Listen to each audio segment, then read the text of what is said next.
cette définition scope va être automatiquement liée à ce module track qui va permettre de planifier finalement de façon Gantt ou Kanban la modélisation et de faire le suivi et la gestion de ces modélisations. Donc, je vais un petit peu dérouler les slides pour vous montrer ces différents points et puis après, on ira sur le site. N'hésitez pas, bien évidemment, à poser vos questions et on vous répondra dès que possible. Et puis, n'hésitez pas aussi à vous inscrire pour gratuitement essayer dès à présent l'outil. Et puis, vous pouvez évidemment continuer à nous poser des questions bien après ce webinaire si vous en avez. Alors, on est parti d'un constat simple. Pourquoi nous séquençons la construction? Quand on construit un bâtiment, on a évidemment une structuration et un séquencement qui est fait. Pourquoi on ne séquencerait pas aussi la modélisation BIM au lieu de se retrouver avec une modélisation où un petit peu tout le monde va intervenir un peu en même temps pour modéliser les choses et on va peut-être perdre en efficacité et en coordination. Comme le disait Antoine de Saint-Exupéry, qu'on cite dans ce slide, un but sans planification n'est qu'un souhait. Et Benjamin Franklin de lui répondre qu'en ne voulant pas se préparer, on se prépare à rater finalement. Évidemment, ici, le but est de bien se préparer et de bien planifier les choses pour éviter de se rater. Donc, c'est vrai que pourquoi finalement planifier, séquencer, agender, mettre tout ça dans une temporisation, donner des assignations, des responsabilités, une priorisation, c'est quelque chose d'un peu fastidieux et ennuyeux à l'heure actuelle. Plus maintenant avec notre approche et c'est un petit peu ce qu'on va essayer de vous montrer. Alors voilà, ça permet de répondre à cette question, qui va être responsable à quel moment de la modélisation?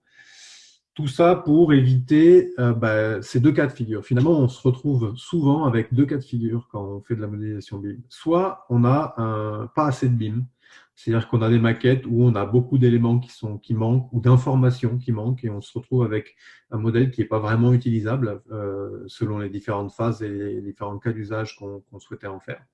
Ou alors, au contraire, on va se retrouver avec trop de BIM, c'est-à-dire qu'on va récupérer une maquette qui va être beaucoup trop détaillée par rapport à la phase, en tout cas, où on en est, ou par rapport au cas d'usage qu'on a choisi d'utiliser avec la méthodologie BIM.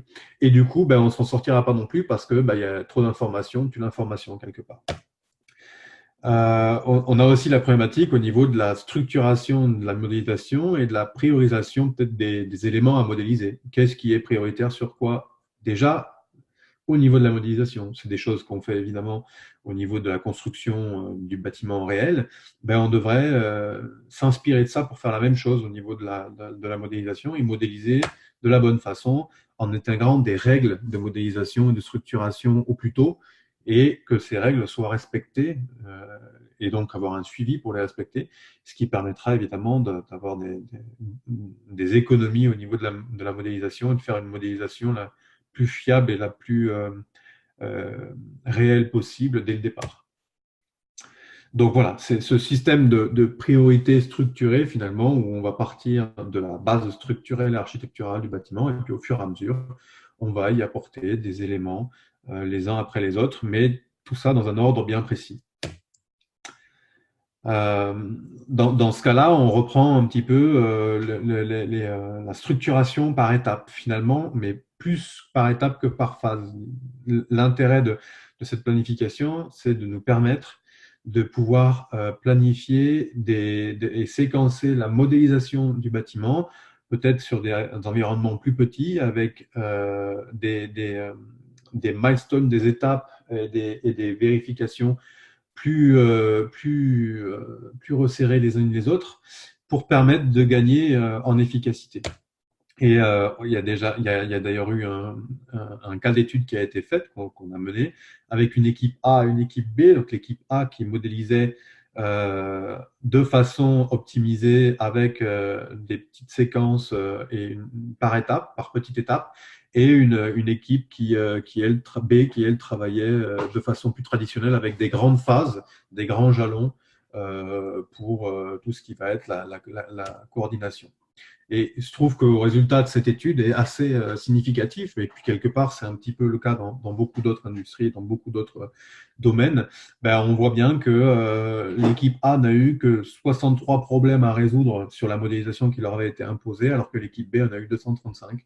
Donc, on a quand même, lorsque l'on fait une modélisation par plus petite étape, on a une meilleure coordination et on arrive à 73% de problèmes en moins, ce qui évidemment est un gain en temps, évidemment, et en argent aussi. Donc, on revient, ben alors comment on arrive à faire tout ça et à planifier de façon cohérente tout ça? Alors, évidemment, à l'heure actuelle, la problématique que l'on retrouve dans le secteur de la construction, c'est qu'on a énormément de super outils pour les phases de modélisation, les phases d'analyse, pour l'utilisation des maquettes, mais on a à l'heure actuelle quasiment aucun logiciel ou outil dédié à la planification BIM. On se retrouve à utiliser des logiciels très performants, mais qui ne sont pas dédiés à nos besoins et qui ne sont pas en plus interconnectés les uns les autres, ce qui va forcément nous apporter des petites problématiques au niveau de notre méthodologie. Nous, ce que l'on souhaite apporter avec la planification BIM proposée Smart Clean BIM, c'est vraiment d'avoir un outil de modélisation et de planification, de modélisation et de suivi de modélisation qui va être vraiment intégré au même titre que tous les autres logiciels des différentes phases de notre méthodologie. Donc, l'idée est vraiment de pouvoir avoir des phases qui sont autogérées, des tâches, pardon, qui sont autogérées, donc qui vont, comme on vous l'a dit, passer du scope, quand vous avez défini vos besoins, à directement une planification, qu'elle soit visuelle, que la planification soit collaborative, au même titre que la mise en place du plan d'exécution BIM, avec la possibilité d'assigner des équipes, d'assigner des personnes dans les équipes, etc., etc. Que ce soit toujours en ligne et accessible par tous, et simple, évidemment, à réaliser.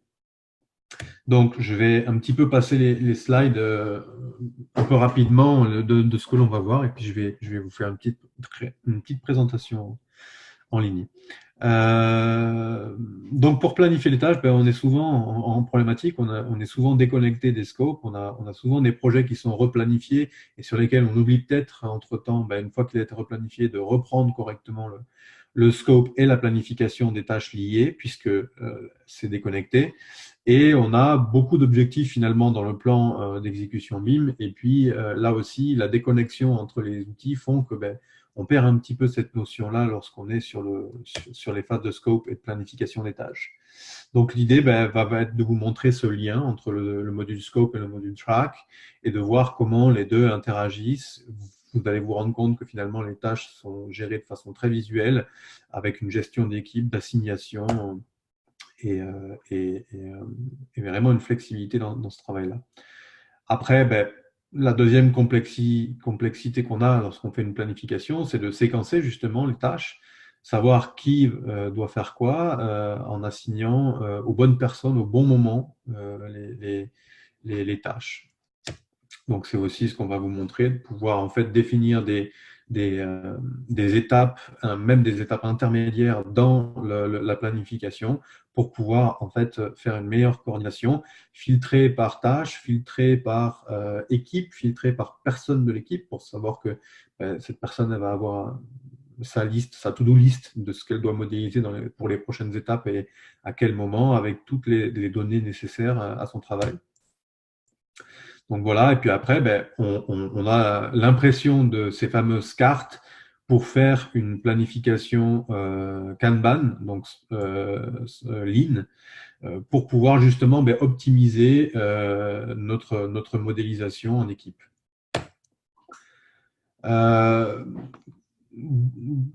Toutes ces problématiques de qui est responsable, quelle est la séquence, à quelle deadline, etc., c'est souvent en fait sur des planifications Excel où c'est finalement assez ennuyeux à gérer parce que ça devient très lourd et très complexe. Et puis c'est chronophage parce que, encore une fois, ce manque de visuel et d'intégration fait que c'est beaucoup de temps à étudier le fichier pour pouvoir comprendre comment et qui doit faire quoi.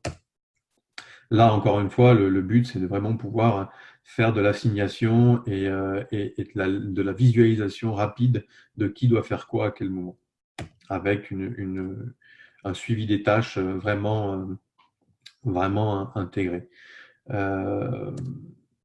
Donc, on va un petit peu regarder tout ça. Je vais passer directement à la démo. Voilà, donc là, je suis sur mon dashboard, ma page de projet. Donc, je vais sur mon projet. Et puis, donc, au dernier webinaire, donc, on a vu comment assigner dans Scope, créer des phases, assigner à des équipes les différentes modélisations, définir des niveaux de détail, etc. etc. Alors, on voyait bien qu'il y a des incohérences. Hein. J'ai fait ça vraiment rapidement en mode de démo. On est bien d'accord que dans une phase d'appel d'offres, on n'est pas censé avoir un niveau de détail inférieur à la phase de mise à l'enquête. Mais tout ça, c'était pour vous montrer assez rapidement. Et puis voilà, quand j'arrive du coup sur le module track, j'arrive directement sur une assignation qui vient de mon module scope. C'est-à-dire que, vous voyez, dans le module scope, par exemple, la tuyauterie de sanitaire, c'est architecte. Alors, évidemment, là, encore une fois, c'est parce que je suis allé très vite. On sait bien que c'est pas un architecte, pas l'architecte qui est censé modéliser le sanitaire. Dans cet exemple, bon, c'est ce que j'avais fait en allant un petit peu vite. Donc, on va retrouver finalement cette tâche qui a même été scindée finalement ici et puis qui est ici, pardon, et qui est donc bien défini à l'architecte. Je vais juste modifier ça, comme ça j'arrive à mieux lire. Voilà, on voit bien que c'est l'architecte ici, de telle date à telle date. Et finalement, je peux aller plus loin, diviser les tâches. C'est-à-dire que je vais pouvoir en fait finalement assigner, alors là, on ne l'a pas parce qu'on n'a pas de tâches dans le scope plus en dessous de ça. Mais on pourrait très bien, ici, je vais voir si je les ai. Voilà, on voit que j'ai une autre tâche qui vient de s'ajouter, qui finalement fait qu'on a séparé la tâche principale des cloisons en deux tâches, vraiment pour aller au niveau de l'élément. Et je pourrais décider d'assigner ces tâches-là à telle ou telle personne de l'équipe. Je peux aussi évidemment voir des tâches qui ne sont pas assignées à l'heure actuelle. Et puis pour assigner des tâches, ben, rien de plus facile finalement que de faire un glisser déposer. Donc, je vais dire que bah, c'est moi qui dois faire cette tâche-là. De là à là, ça me prendra peut-être pas 8 jours, peut-être un petit peu plus. Donc, hop, petite erreur de manipulation. Voilà, on va dire que ça va me prendre 16 jours. Et puis, ici, je peux changer les dates de façon, donc comme vous l'avez vu en glissant, je peux aussi le faire directement par ici. Et alors, ce que vous avez pu entrepercevoir que j'ai fait à côté, c'est justement comment éventuellement mettre des étapes intermédiaires pour faire, par exemple, si vous voulez faire un suivi et décider, bah, tiens, là, à cette étape-là, je veux que tout le monde puisse faire une revue. Donc, vous allez sélectionner un temps comme ça et vous allez finalement, sur cette tâche, pouvoir définir une tâche de coordination. Les dates, vous pouvez évidemment les affiner ici. On va dire que c'était bon. Vous pouvez l'attribuer comme on le faisait dans le module scope à quelqu'un en particulier ou finalement le non attribué et pour que tout le monde finalement ait à le faire. Le statut, vous pouvez le mettre en cours, par exemple. Vous pouvez donner une étape. C'est-à-dire, vu que là, on est en train de mettre en place une étape intermédiaire de contrôle, vous pouvez dire que à tel endroit de la phase 33 mise en enquête, par exemple, je souhaite faire une coordination intermédiaire. On peut rajouter des remarques, des annotations. Si j'ai une liste de contrôle qui existe déjà, je peux en mettre une, sinon je peux la définir. Voilà. Si j'en ai d'autres, je peux en ajouter d'autres. Donc ça, on peut ajouter des pièces jointes. Si par exemple j'ai besoin d'un document PDF, d'une fiche produit pour faire une validation de la modélisation, je peux l'ajouter en ajoutant une pièce jointe ici. Et puis je fais enregistrer. Et finalement, cette phase de coordination va être créée ici. L'autre élément, les éléments importants à voir, c'est par exemple si vous avez ici d'autres tâches non planifiées. Celle-là, elle est planifiée. Celles-là, elles sont planifiées mais pas attribuées. Celle-là, elle n'est pas planifiée. Comme pour le reste, vous pouvez très bien décider en prenant un drag and drop et puis définir, le poser et puis voilà. Et puis là, je vois par exemple qu'il y a des tâches divisibles à l'intérieur de la structuration de cette tâche. Je peux décider, comme je l'ai fait tout à l'heure, de la rendre divisible. Mais elles n'ont pas été intégrées dans mon scope. Rappelez-vous que scope et track sont toujours liés. D'ailleurs, pour vous montrer cette liaison, si je viens sur si je double-clique ici, je vois que c'est l'architecte à l'heure actuelle. Si je veux, je peux faire le changement ici. Je me le mets, voilà. Et vous voyez que la tâche, elle a changé de responsable. Si je retourne sur le scope, vous voyez, hop, ici, voilà. Ça a changé aussi ici, c'est bien venu chez moi. Voilà, pour vous montrer cette liaison. Et ensuite, vous pouvez ici filtrer finalement par étape.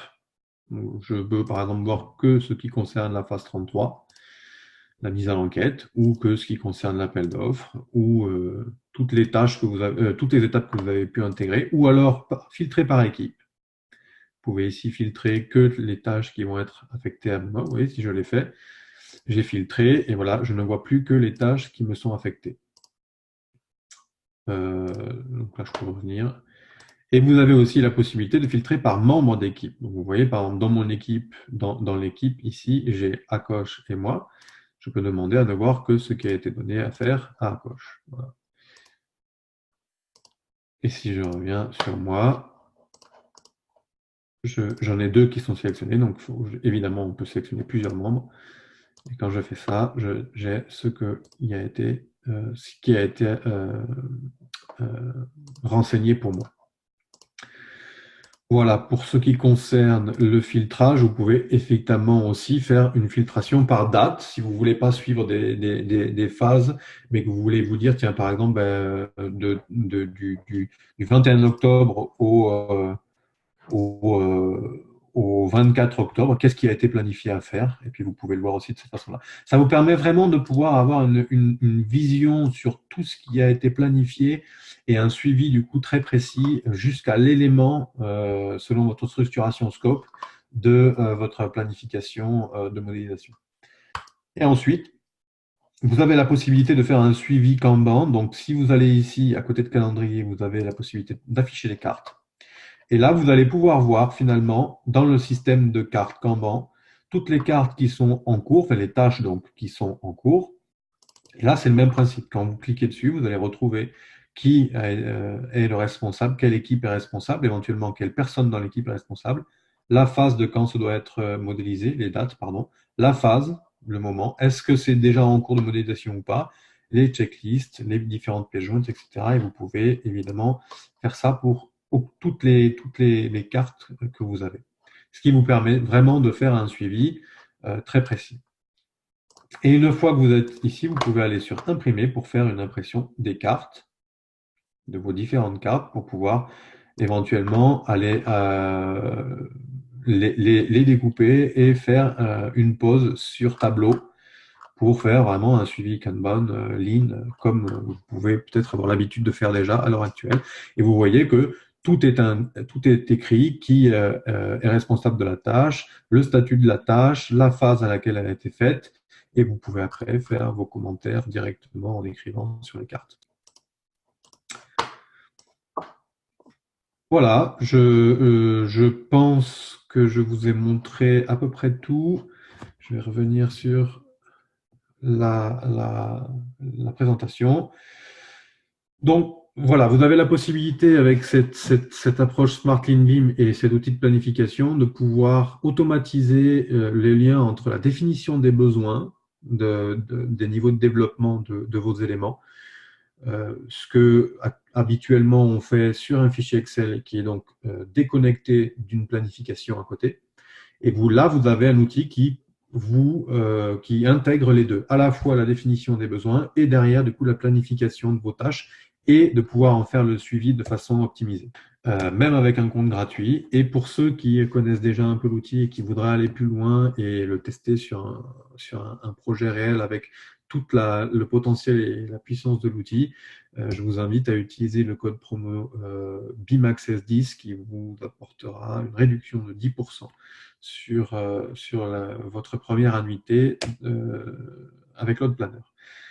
Je vous remercie beaucoup et j'espère vous revoir très prochainement. N'hésitez pas si vous avez des questions, on se fera un plaisir d'y répondre au plus vite. Merci à tous, à très bientôt.